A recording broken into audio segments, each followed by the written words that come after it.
Just hours ago, a routine mission became a nightmare scenario. 3 Chinese astronauts, floating 400 kilometers above Earth, were suddenly stranded.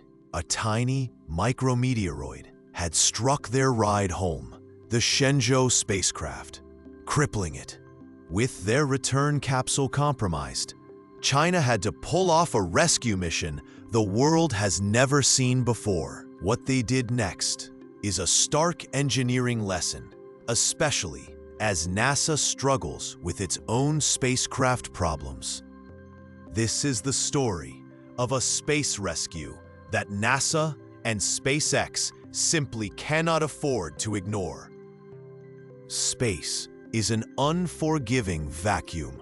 It's a lesson every space program knows in theory, but China just got a brutal, real-world reminder. Aboard the Tiangong space station, the 3-person crew of the Shenzhou 20 mission were finishing a 6-month tour and getting ready to come home. Their replacements, the Shenzhou 21 crew, had just arrived, making it a crowded house with 6 taikonauts floating through the modules. It was during the final system checks that someone spotted it. A small but terrifying crack in the heat-resistant window of the Shenzhou 20 return capsule. The culprit was likely a micrometeoroid or a tiny piece of space junk, a constant threat in low Earth orbit. The damage, while small, was critical. That window is a key part of the capsule's heat shield, and if it failed during the fiery plunge through the atmosphere, the result would be catastrophic. The China Manned Space Agency, CMSA, made the call. The risk was too high.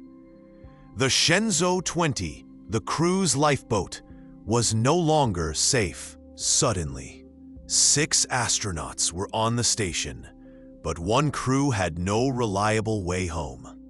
This is the moment of truth that every space agency drills for, but prays never happens. It's a test of hardware, planning, and your entire engineering philosophy. China's response wasn't panic or a public plea for help. It was quiet, calculated, and incredibly fast. It's a response that stands in sharp contrast to recent events in the American space program and offers a critical, maybe even uncomfortable, case study for NASA. The world was about to see a 21st century space rescue, and the results will echo for decades. When faced with a potential disaster, the China Manned Space Agency didn't have to invent a solution on the fly. It just activated a plan that was already waiting. This is where the story turns from a crisis into a masterclass on readiness. The Chinese philosophy is simple but powerful. Always have a backup, and always have it ready to go. The first decision was a clever, if risky, game of cosmic musical chairs. Since the Shenzhou 20 capsule was out of commission, the CMSA decided to use the brand new Shenzhou 21, the ship the new crew had just arrived in, to bring the old crew home. It was a neat trick that solved half the problem. On November 14th, 2025, just 9 days after they were supposed to leave, the Shenzhou 20 crew landed safely back on Earth. But this created a new problem. The 3 taikonauts of the Shenzhou 21 crew were now on the station without their own lifeboat. For 11 days, they'd be in orbit with only the damaged capsule docked outside, a huge, if temporary, safety risk. This is where China's long-term strategy paid off. For years, the CMSA has maintained a launch-on-need policy. Since 2021, their rules have required a backup Long March 2F rocket and Shenzhou spacecraft to be on standby at the Jiuquan Satellite Launch Center. And this isn't just a rocket sitting in a warehouse. It's a fully integrated vehicle, kept in a near-ready state that can be prepped for an emergency launch in a fraction of the usual time. The spacecraft that was supposed to be Shenzhou 22 for a mission next year was immediately repurposed. It would now fly as an uncrewed robotic lifeboat. The speed of the response was just staggering. A typical Shenzhou launch campaign takes about 45 days. The CMSA got the emergency launch of the uncrewed Shenzhou 22 off the ground in just 16 days. On Tuesday, November 25, 2025, the Long March 2F rocket blasted off. A few hours later, the Shenzhou 22 spacecraft docked itself to the Tiangong space station, a flawless demonstration of both rapid launch and sophisticated rendezvous tech. Instead of a crew, the capsule carried fresh supplies like fruits and vegetables, and even a space oven. Crucially, it also brought spare parts to potentially repair the damaged window on the sidelined Shenzhou 20. With Shenzhou 22 docked, the station was safe again. The crew had a fully certified lifeboat. The entire event, from finding the crack to launching a replacement, was handled with incredible speed and efficiency. This wasn't just solving a problem. It was a demonstration of a capability that puts the rest of the world on notice. Having a full rocket and spacecraft on standby is absurdly expensive. But the Tiangong incident proves its value. It shows the power of a centralized, state-run program that can prioritize long-term safety over short-term costs. The question isn't whether their way is better, but what lessons can be learned from a system that, when the worst happened, performed perfectly. While China was pulling off a real-world space rescue, NASA and Boeing were dealing with a crisis of their own. A slow-motion disaster that says a lot about their own approach to engineering. The story of the Boeing CST-100 Starliner is a tough contrast. It's a story of nagging technical problems, endless delays, and a development process that has worn out everyone's patience. The whole saga blew up during Starliner's first crewed flight in June 2024.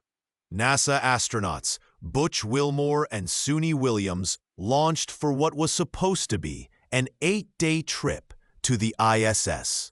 But things started going wrong almost immediately. During docking, several of the spacecraft's maneuvering thrusters failed. On top of that, the ship was suffering from multiple helium leaks in its propulsion system, an issue they knew about on the ground, but was now getting worse in space. The crew managed to dock the spacecraft manually, but the problems were so serious that a quick trip home was off the table. What followed wasn't a rapid response, but weeks of painstaking analysis by engineers back on Earth. In the end, NASA had to make the call. Starliner wasn't safe to bring its own crew home. The capsule returned to Earth empty in September 2024. Wilmore and Williams, meanwhile, had their short mission turn into a 9-month extended stay on the ISS, eventually catching a ride home in March 2025 on a SpaceX Crew Dragon. For all intents and purposes, 2 American astronauts were stranded in orbit, relying on a different company to get home. This wasn't a one-off incident. Starliner has been plagued by setbacks for years. An uncrewed test in 2019 failed to reach the ISS because of software errors. It took them another 2.5 years to fly a successful redo. Then came more delays because of flammable tape found wrapped around wiring and weak spots in the parachute system.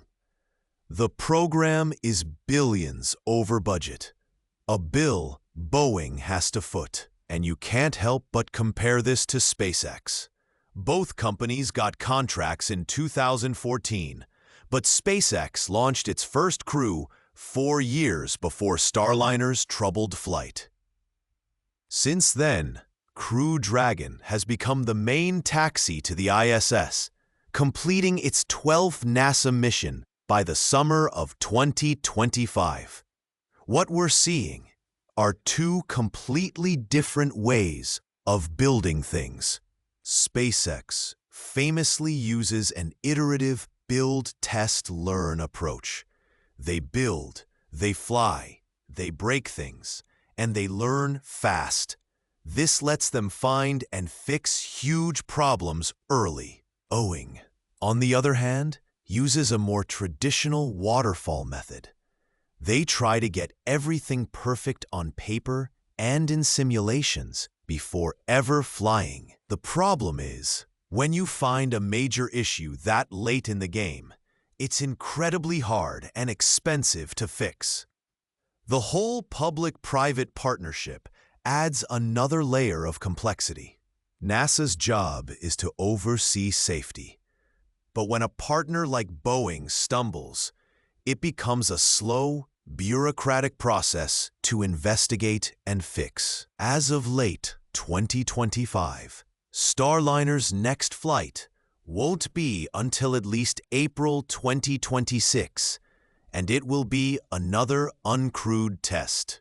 The whole thing has become a decade-long lesson in how not to build a spacecraft, standing in stark opposition to the swift, decisive action we just saw from China. This idea of a launch-on-need rescue isn't new.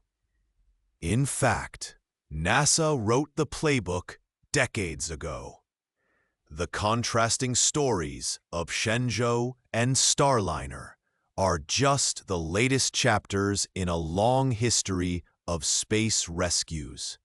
A history full of brilliant improvisation and, it seems, some forgotten lessons. The most legendary space rescue ever is, of course, Apollo 13. When an oxygen tank exploded, turning a moon mission into a fight for survival, the crew used the lunar module, Aquarius, as a lifeboat. This wasn't planned. It was a brilliant ad hoc use of the hardware they had. It became a defining moment for NASA, proving the power of having redundant systems. NASA took that lesson and applied it directly to the Skylab program in the 1970s. For the first time, they created a dedicated rescue mission. When the Skylab 3 crew had trouble with their Apollo spacecraft's thrusters, NASA didn't just cross its fingers. On the ground, another Saturn 1B rocket and Apollo capsule were already being prepped for the next mission. NASA fast-tracked those preparations, modifying the capsule to hold 5 people. For weeks, the Skylab rescue mission was on standby, ready to launch, with astronauts Vance Brand and Don Lind at the helm. In the end, it wasn't needed, but the capability was there. That philosophy continued right into the space shuttle era. After the Columbia disaster in 2003, every single flight had a mandatory launch-on-need rescue mission planned. The plan, STS-400, meant that a second shuttle was always being prepared on another launch pad, ready to fly a rescue. If an orbiter was damaged, its crew would take shelter on the ISS while the rescue shuttle launched to bring them home. It was a massive logistical and financial commitment, but it was a direct acknowledgement that you can't leave crew survival to chance. This is what makes the current situation so ironic. The Chinese launch-on-need capability that just saved the day is a direct descendant of the philosophy NASA itself pioneered with Skylab and the shuttle. Meanwhile, the Starliner situation, where 2 astronauts were left in orbit for 9 months waiting for a ride from a different company, feels like a huge step backward from that hard-won knowledge. The commercial crew program was designed to lower costs, but it also decentralized the very capability that was once considered essential. There is no government-controlled backup vehicle ready to go. Rescue now depends on the availability of a commercial competitor. The history is clear. Robust rescue capabilities are a necessity, not a luxury. The question is whether the lessons of Apollo, Skylab, and the shuttle have been fully learned in this new commercial era. The split between these two approaches is one of the biggest stories in spaceflight today. It's about more than just rockets. It's about national strategy, how we think about risk, and the future of human operations in space. This is the kind of deep dive analysis we love to do, cutting through the headlines to see what's really driving our future off-planet. If you're into that too, consider subscribing to the channel. Hit that subscribe button and turn on notifications so you don't miss our next breakdown.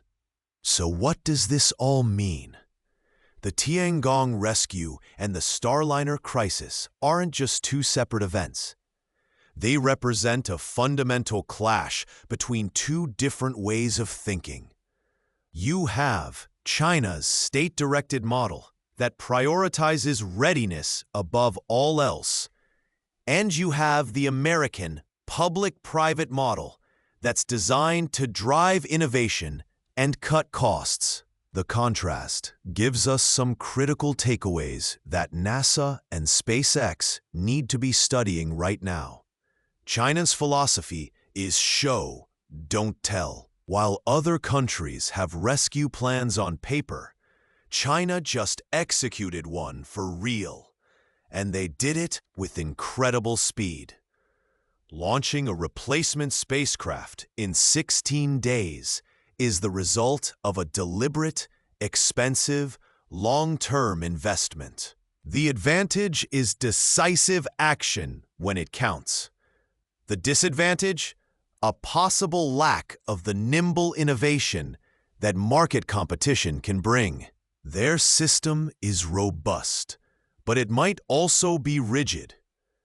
The American philosophy, seen in the commercial crew program, is all about managed risk and market-driven progress. NASA sets the safety standards and then trusts private companies to build the hardware. When it works, like it has with SpaceX, it's revolutionary. SpaceX's iterative design and focus on reusability have totally changed the game. But the Starliner mess exposes the model's biggest weakness. When one partner fails, the whole system gets stressed. NASA has to shift from being a customer to a troubleshooter, and fixing deep engineering problems becomes a slow-motion ordeal. The 9-month wait for the Starliner crew shows a major gap. The rescue plan is to hope your competitor has a spare seat. That's a contingency, not a dedicated rescue capability like Skylab or the shuttle had. So, what are the lessons here for NASA and SpaceX? First, China just set a new benchmark: 16 days. That number should be on a whiteboard in every mission planning room at NASA and Hawthorne. SpaceX's Falcon 9 and Dragon are reliable, but what's the plan if a Dragon is damaged? How fast could a rescue vehicle actually be launched? Second, this forces a hard look at development philosophy. Boeing's traditional method proved incredibly slow and costly when things went wrong. SpaceX's build, test, learn approach has been far more successful. NASA has to consider this when it awards future contracts, maybe even encouraging methods that find and fix problems earlier. Third, this whole thing reignites the debate over a dedicated international space rescue capability. The 1968 Rescue Agreement says nations should help astronauts in distress, but it was written when there were only 2 players. Today, with so many countries and companies in orbit, all possible assistance is a vague promise. Right now, rescue is mostly self-rescue. What if China hadn't had a backup? The political and technical hurdles of asking NASA for a ride would have been monumental. In the end, the rescue of the Tiangong crew was more than just a win for China. It was a strategic demonstration. They tested their system under the worst possible pressure, and it worked exactly as designed. For the United States, this isn't a time for panic. It's a time for some sober reflection. It's a moment to look back at its own history, from the genius of Apollo 13 to the foresight of the Skylab rescue plan, and ask if today's model is really as resilient as it needs to be. China proved the value of a dedicated, rapid launch rescue capability. It's an expensive insurance policy, but it just paid out. The challenge for NASA and its partners is to figure out how to get that same level of assurance within a commercial framework. Can a system built for cost efficiency also guarantee survival? The new space race might not be about who gets to the moon first, but about who can operate most reliably in the dangerous environment of low Earth orbit. And China just gave us a powerful, undeniable data point. The engineering choices made in Beijing, Hawthorne, and Houston in the next few years will decide who leads this new era. The question isn't who has the better technology, but who has the better philosophy for survival. The answer will define our future in space.